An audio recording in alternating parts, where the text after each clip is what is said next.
For this episode, I want to make an exercise. And let's describe it here. I want to program an animation. There must be white lines on black background. And the lines go from the left border to the right border. From the left border, right border. And that's quite simple explanation. Let's see an animation, white lines on black background, and the lines, let's write start or begin on the left border and end on the right border. Okay, so we know that to do an animation, we have been using void draw, open and close parentheses, and open and close curly braces. And what then? We want white line. A white line, we use the stroke function to change the color of the line, of the next line we will draw. The stroke function doesn't do anything itself except changing the color for the next line we draw. So we know that 0 is black and there's various numbers are shades of gray. We want white, so 255 is white.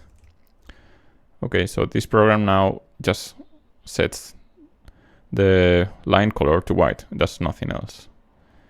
And we also want to set the background black.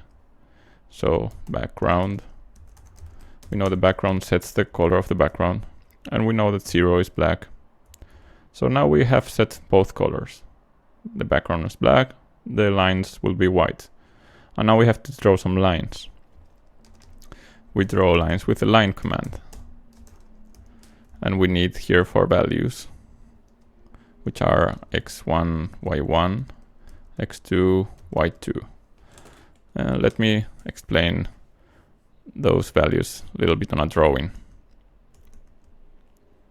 Let's suppose this is our screen. And we have seen the function point, which uses x and y, and it draws a point on the screen. What is this x and this y? So we have two distances. X is the distance from the point to the left border of the screen, and the y is the distance from the top border of the screen. That's why if we type 0, 0, we are getting a point on the top left corner. If we increase the first number, then the point is more to the right. If we increase the second number, the point is closer to the bottom. And then what is a line? A line is nothing but 2 points. So we have the line function, which has x1, y1, x2, y2. And again, this could be x1 and y1. We're gonna draw the line between these 2 points. What is then x2? x2 is this distance, and y2 is this distance. This defines one point, this defines another point, and then we have a line. So we want a line that begins, the lines begin on the left border and end on the right border. It doesn't say anything about vertical position. What we know, it goes from left to right. So we can start anywhere on the left border. What do we know about the pixels that are on the left border? The distance, the x1, the distance from the left border is always 0. That's why they are on the left border.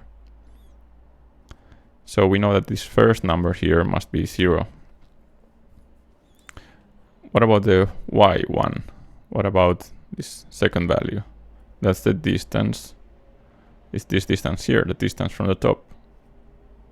So we know it's on the left, but it can be anywhere vertically.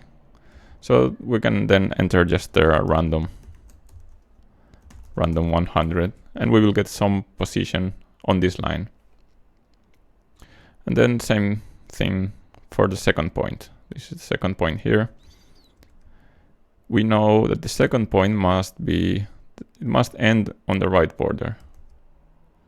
So this distance from the second point to the right border is 0.